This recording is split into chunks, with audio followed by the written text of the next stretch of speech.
논술로 만나는 우리 역사 18권. 조선은 일본과의 전쟁에서 어떻게 승리할까?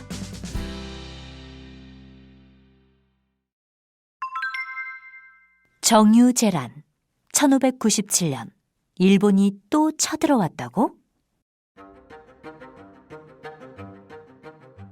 일본은 배를 정리하고 군사들을 훈련시켰습니다. 도요토미 히데요시는 이제 때가 되었다고 생각했습니다. 그래서 대신들을 불러 회의를 했습니다. 처음 조선으로 갔을 때는 평양까지 아주 쉽게 갈 수 있었다. 하지만 결국 조선을 정복하지 못했다. 그 이유가 무엇이라고 생각하느냐? 제 생각에는 전라도 지역을 손에 넣지 못한 것이 그 원인이라고 생각됩니다.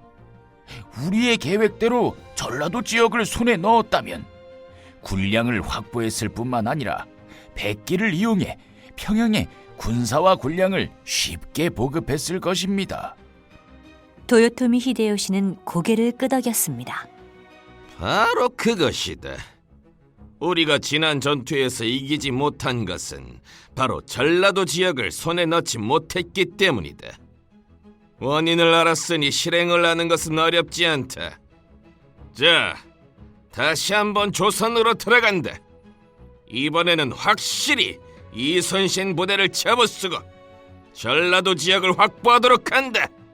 알겠느냐? 예, 카카. 도요토미는 뭔가 깜빡했다는 표정으로 눈살을 살짝 찌푸리며 말했습니다. 아, 차차차차. 내가 깜빡한 말이 있구나. 병사들에게 전하라. 전쟁터에서 조선인들을 무조건 잡아 죽여 코를 베어오도록 하라. 코를 많이 베어온 사람은 전쟁에서 열심히 싸운 것으로 여겨 큰 상을 내리도록 하겠다. 자, 가라. 가서 이번에는 반드시 승리하라. 도요토미 히데요시는 무서운 얼굴로 천장이 뚫어질 듯 큰 소리로 외쳤습니다. 이리하여 출전을 알리는 북소리가 울려 퍼지고 다시 일본의 배가 조선의 바다를 건넙니다. 장군, 기쁜 소식입니다. 무엇이냐? 이순신이 명령을 어겼다는 누명을 쓰고 잡혀갔답니다. 정말이냐? 그 듣던 중 반가운 소리구나. 이순신 없는 조선 수군은 이빨 빠진 호랑이. 그렇다면 조선 장군은 누구라 하더니? 원균이라고 합니다. 그놈은 첫 전투 때 무기를 버리고 도망간 놈이 아니냐? 승리가 코앞이구나. 다시 조선에 쳐들어온 일본 수군은 조선의 배를 에워싸고 집중 공격을 퍼붓기 시작했습니다. 예상했던 대로 원균이 이끄는 조선의 수군은 일본군에게 무참히 당했고 134척이나 되던 조선의 배는 단 12척밖에 남지 않았습니다. 승리다! 우리가 조선의 수군을 무찔렀다! 일본은 이 전투를 시작으로 전라도 땅을 철저히 짓밟았습니다. 병사들은 공을 세우려는 욕심에 닥치는 대로 조선인들을 죽여 코를 베었고 식량을 모두 빼앗았습니다. 일본은 승승장구하며 충청도까지 올라가게 되었습니다.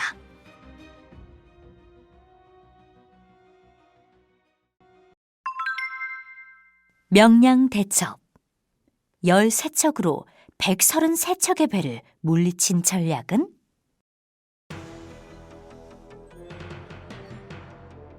도요토미 히데요시 앞에는 승리의 소식과 함께 병사들이 보내온 조선인들의 코가 가득히 쌓여 있었습니다.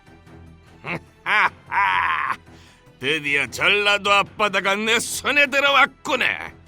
조선 놈들의 코로 무덤을 만들어 승리를 기념할 것이다.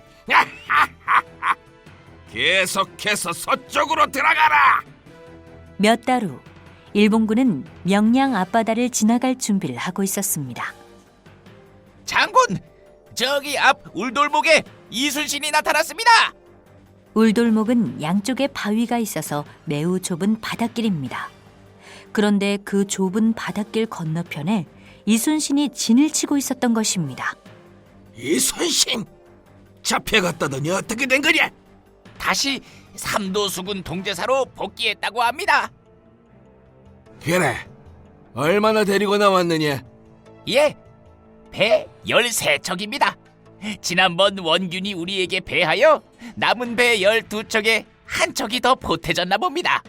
하하하, 제 아무리 이순신이라 한데 13척의 배로 133척을 무슨 수로 당하겠느냐?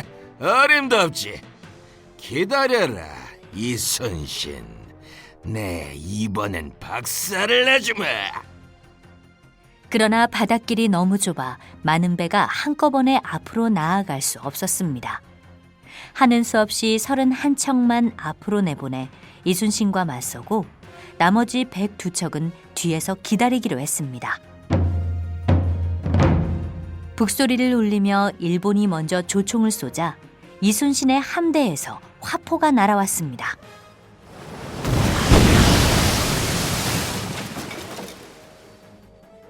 일본군의 배가 흔들리고 뒤집히고 불에 타기도 했습니다. 수가 많은 일본군은 계속해서 공격했지만 조선은 생각보다 강하게 버티었고 화포 때문에 오히려 일본이 피해를 입었습니다. 그렇게 얼마쯤 시간이 지나자 갑자기 물살이 소용돌이치기 시작했습니다. 배가 갑자기 왜 이러지? 울돌목은 때가 되면 바닷물의 흐름이 바뀐다는 사실을 일본군은 파악을 하지 못했던 것입니다. 일본군의 배는 순식간에 서로 뒤엉키기 시작했습니다. 그때 조선군의 배에서 북소리와 함께 화포가 수도 없이 날아왔습니다. 피하려던 일본군의 배들은 서로 부딪히고 출렁이다 가라앉기 시작했습니다. 퇴각하라! 전군 퇴각하라! 일본은 결국 그렇게 물러날 수밖에 없었습니다. 간신히 살아 돌아온 장군은 고개를 들지 못합니다. 도요토미 히데요시는 당장이라도 목을 벨 기세입니다. 이런 멍청이! 133척이나 가지고 갔어. 고작 13척을 못 이겨. 게다가 조선의 피해가 하나도 없다니. 갑자기 바닷물의 흐름이 바뀌는 바람에 시끄럽다. 그걸 핑계라고. 대체 조선 땅은 언제 밟아보느냐 말이다. 꼴도 보기 싫으니 물러가라. 도요토미 히데요시는 분노를 참을 수가 없었습니다.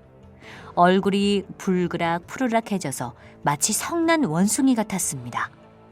이순신, 참으로 대단한 인물이다. 그를 내 사람으로 만들 수만 있다면. 한편 충청도까지 진출한 일본군은 지원군과 군량이 모자라 더 이상 진격을 할 수가 없었습니다.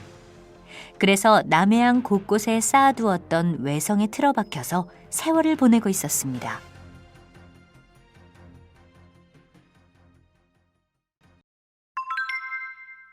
노량해전, 7년간의 기나긴 전쟁, 최후의 승자는?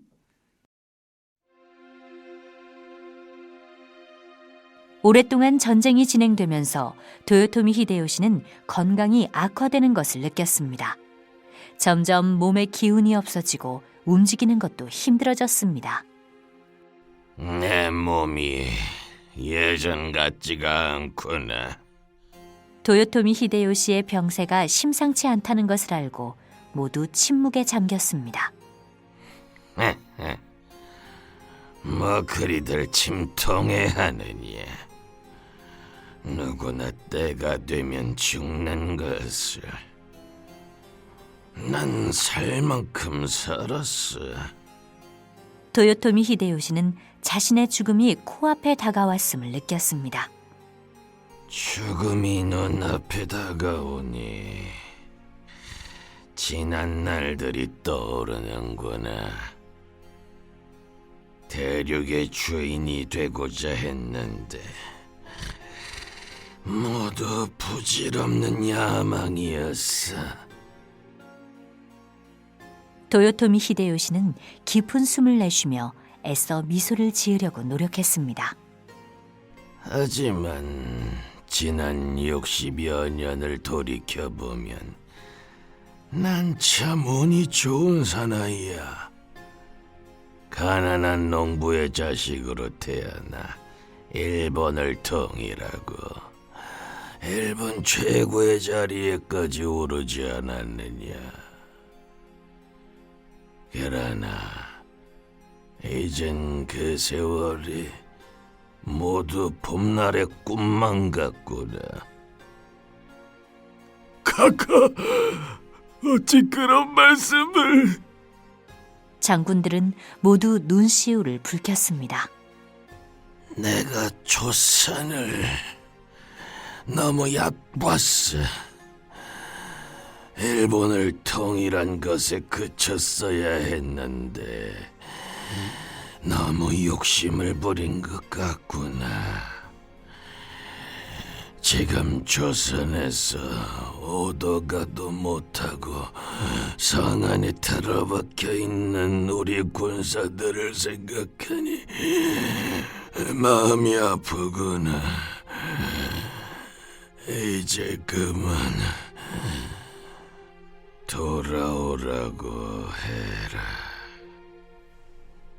카카, 이렇게 가시면 안 됩니다. 1598년 8월 18일 도요토미 히데요시는 조선 땅을 한 번 밟아보지도 못하고 숨을 거둡니다. 철수하라! 철수하라! 일본으로 철수하라는 명령이 떨어졌습니다. 외성 안에 있던 군사들은 급히 짐을 챙기기 시작했습니다. 일본군은 배 500여 척에 군사들과 짐을 싣고 노량 앞바다를 이용해 돌아가려 하고 있었습니다. 그런데 그때였습니다. 장군, 이순신이 나타났습니다. 아무래도 이순신 장군이 일본군을 순순히 돌려보내진 않을 모양입니다. 1598년 11월 19일, 그날 노량 앞바다에서는 최후의 결전이 벌어집니다. 450여 척의 일본배가 격파당하고 셀 수 없을 만큼 수많은 일본군들이 죽었습니다. 살아남은 일본군은 간신히 자기 나라로 도망쳤습니다. 조선을 발판 삼아 대륙으로 진출하려던 일본의 헛된 야망이 조선의 해군 앞에서 무너지는 순간이었습니다.